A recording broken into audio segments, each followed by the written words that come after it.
नमस्कार, स्वागत है आपका YouTube चैनल छत्तीसगढ़ टुडे में। आज है 26 मई 2022 और आज हम आज के महत्वपूर्ण छत्तीसगढ़ करंट अफेयर प्रश्नों को हल करेंगे। तो चलिए शुरू करते हैं। हमारा पहला प्रश्न है, हाल ही में प्रदेश में मां दंतेश्वरी को चढ़ाए गए 11 किलोमीटर लंबी चुनरी के वर्ल्ड रिकॉर्ड का नाम किस कंपनी के अंतर्गत दंतेवाड़ा की बहनों का नाम दर्ज किया गया है? इसका राइट आंसर है ऑप्शन बी, डेनेक्स कंपनी। बता दें कि दंतेवाड़ा में मां दंतेश्वरी का दर्शन कर मुख्यमंत्री भूपेश बघेल ने उन्हें 11 किलोमीटर लंबी चुनरी अर्पित किए। इसी तरह दंतेवाड़ा की डेनेक्स की बहनों का नाम विश्व रिकॉर्ड में दर्ज हो गया। इस चुनरी को दंतेवाड़ा की डेनेक्स के 300 महिलाओं ने 7 दिनों में अपने हुनर से तैयार किया था। इससे पहले नर्मदा मैया को मंदसौर में 8 किलोमीटर लंबी चुनरी ओढ़ाई गई थी और इसी रिकॉर्ड को तोड़कर डेनेक्स की महिलाओं ने वर्ल्ड रिकॉर्ड दर्ज कराया है। अगला प्रश्न है, मुख्यमंत्री भूपेश बघेल ने राज्य के किस स्थान में बनाए जा रहे मानव सेवा केंद्र का भूमि पूजन किया? इसका राइट आंसर है ऑप्शन बी, जगदलपुर में। मुख्यमंत्री भूपेश बघेल ने बस्तर चैम्बर ऑफ कॉमर्स द्वारा जगदलपुर में स्थापित किए जा रहे मानव सेवा केंद्र का भूमि पूजन किया। उन्होंने इस मानव सेवा केंद्र भवन निर्माण के लिए 1 करोड़ रुपए देने की भी घोषणा की। बता दें कि बस्तर अंचल में व्यावसायिक गतिविधियों के साथ जन सेवा में जुटे बस्तर चैम्बर ऑफ कॉमर्स को शासन द्वारा भूमि उपलब्ध कराई गई है, जिसका उपयोग ज़रूरतमंदों के लिए संचालित एम्बुलेंस और शव वाहन रखने के साथ ही नशा मुक्ति केंद्र संचालित करने के लिए किया जाएगा। इसके साथ ही यहां मुख्यमंत्री भूपेश बघेल द्वारा झीरम घाटी शहीद मेमोरियल का लोकार्पण भी किया गया। यह बस्तर जिला जगदलपुर में 32 शहीदों की याद में बनाया गया है। बता दें कि झीरम घाटी नक्सली हमला 23 मई 2013 को हुआ था। अगला प्रश्न है, हाल ही में दंतेवाड़ा के डेनेक्स कंपनी के किस यूनिट का MOU विदेशों में व्यापार करने के लिए किया गया है? इसका राइट आंसर है ऑप्शन डी, डेनेक्स की 5वीं यूनिट का।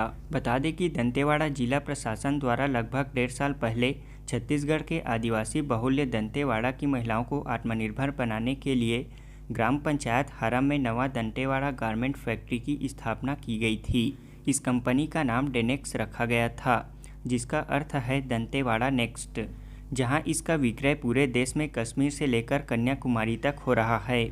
हाल ही में मुख्यमंत्री भूपेश बघेल के निरीक्षण के दौरान डेनेक्स APO किसान उत्पादक संघ ने एक्सपोर्ट हाउस तिरपुर से डेनेक्स की 5वीं यूनिट छिंदनार से अगले 3 वर्षों के लिए MOU साइन किया गया है। इस MOU के बाद डेनेक्स की 5वीं यूनिट छिंदनार से तैयार होने वाले कपड़े UK और US भेजे जाएंगे। अगला प्रश्न है, हाल ही में डॉक्टर प्रेम सागर मिश्रा को उद्योग रत्न अवार्ड 2022 से सम्मानित किया गया है। वे निम्न में से किस कंपनी के CMD हैं?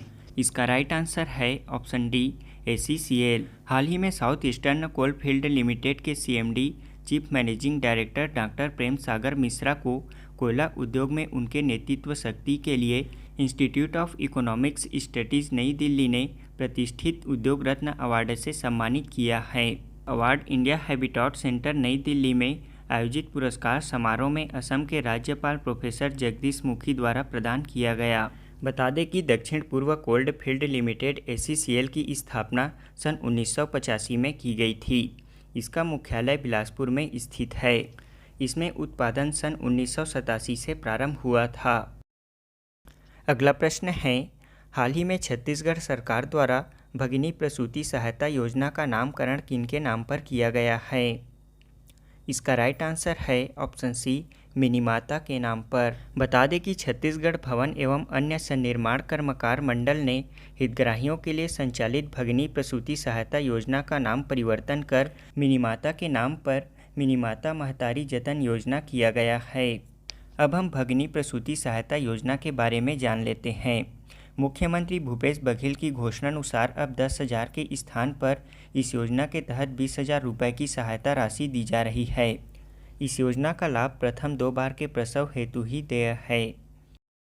अगला प्रश्न है, हाल ही में छत्तीसगढ़ सरकार द्वारा अधिसूचना जारी कर मुख्यमंत्री नोनी सशक्तिकरण सहायता योजना के तहत लाभार्थी पुत्री की आयु 18 वर्ष से बढ़ाकर कितनी वर्ष कर दी गई है? इसका राइट आंसर है ऑप्शन ए, 21 वर्ष। छत्तीसगढ़ सरकार द्वारा छत्तीसगढ़ भवन एवं अन्य सन्निर्माण कर्मकार मंडल के हितग्राहियों के लिए संचालित मुख्यमंत्री नोनी सशक्तिकरण सहायता योजना में पूर्व में जारी अधिसूचना में आंशिक संशोधन किया गया है। इस संशोधन के तहत पंजीकृत निर्माण श्रमिक की पुत्री की आयु 18 वर्ष से बढ़ाकर 21 वर्ष आयु कर दी गई है। बता दें कि मुख्यमंत्री भूपेश बघेल द्वारा मुख्यमंत्री नोनी सशक्तिकरण योजना का शुभारंभ 1 मार्च 2022 को पाटन दुर्ग जिले से औपचारिक शुभारंभ किया गया था। इस योजना के तहत पंजीकृत हितग्राहियों की प्रथम 2 बेटियों के बैंक खाते में 20-20 हज़ार रुपये की राशि का भुगतान एकमुश्त की जाएगी। अगला प्रश्न है, इस वर्ष 2022 का अंतर्राष्ट्रीय योग दिवस 21 जून को भारत के किस स्थान में आयोजित किया जाएगा? इसका राइट आंसर है ऑप्शन सी, मैसूर कर्नाटक राज्य में। केंद्रीय आयुष मंत्रालय ने कर्नाटक राज्य के मैसूर शहर में 8वें अंतर्राष्ट्रीय योग दिवस आयोजित करने का निर्णय लिया है। यह आयोजन 21 जून को कर्नाटक राज्य की सांस्कृतिक राजधानी और प्रमुख ऐतिहासिक शहर मैसूर में आयोजित किया जाएगा। इस इंटरनेशनल डे ऑफ योगा 2022 का नेतृत्व स्वयं प्रधानमंत्री करेंगे। अगला प्रश्न है, 12वीं हॉकी इंडिया सीनियर महिला राष्ट्रीय चैंपियनशिप का खिताब किस राज्य ने जीता है? इसका राइट आंसर है ऑप्शन ए, उड़ीसा ने। उड़ीसा महिला टीम ने 12वीं हॉकी इंडिया सीनियर महिला राष्ट्रीय चैंपियनशिप के फाइनल में कर्नाटक को 2-0 से हराकर सीनियर नेशनल में अपना पहला स्वर्ण पदक जीता है। 12वीं हॉकी सीनियर महिला राष्ट्रीय चैंपियनशिप का आयोजन भोपाल मध्य प्रदेश में आयोजित किया गया था। छत्तीसगढ़ का पहला मॉडल हाट बाजार कहाँ प्रारंभ किया गया है? इसका राइट आंसर है ऑप्शन डी, बारसूर दंतेवाड़ा में। अगला प्रश्न है, राष्ट्रीय खाद्य सुरक्षा मिशन की राज्य स्तरीय बैठक में वर्ष 2022-23 के लिए कुल कितने रुपए के कार्य योजना का अनुमोदन किया गया है? इसका राइट आंसर है ऑप्शन बी, 41 करोड़ 56 लाख रुपए। अगला प्रश्न है, हाल ही में मुख्यमंत्री भूपेश बघेल द्वारा प्रदेश के किस स्थान में ब्लेजिंग यूनिट का लोकार्पण किया गया? इसका राइट आंसर है ऑप्शन डी, कुम्हार रस दंतेवाड़ा जिले में। अगला प्रश्न है, छत्तीसगढ़ के किस पर्यटन स्थल को सीता माता की रसोई के नाम से जाना जाता है? इसका राइट आंसर है ऑप्शन सी, सीतामढ़ी हरचौका को। अगला प्रश्न है, प्रदेश के किस जिला प्रशासन द्वारा पंडित दीनदयाल उपाध्याय पुस्तकालय योजना के तहत एक वेब आधारित ई लाइब्रेरी एप्लीकेशन तैयार किया गया है? इसका राइट आंसर है ऑप्शन ए, दंतेवाड़ा जिला। अगला प्रश्न है, ऑस्ट्रेलिया के नए प्रधानमंत्री कौन बने हैं? इसका राइट आंसर है ऑप्शन बी, एंथनी अल्बनीज। अगला प्रश्न है, तकनीकी कंपनी इंफोसिस के नए एमडी और सीईओ कौन बनाए गए हैं? इसका राइट आंसर है ऑप्शन डी, सलील पारेख। अब हम पिछले क्विज का आंसर जान लेते हैं। पहला प्रश्न है, राष्ट्रीय जनजाति साहित्य महोत्सव 2022 का आयोजन कहाँ किया गया था? इसका राइट आंसर है ऑप्शन सी, रायपुर में। अखिल भारतीय जनजाति साहित्य समारोह 2022 का आयोजन राजधानी रायपुर में किया गया था। इसका आयोजन 11 से 13 अप्रैल 2022 तक किया गया। इसका आयोजन आदिवासियों के सांस्कृतिक विकास एवं संवर्धन के लिए किया गया था।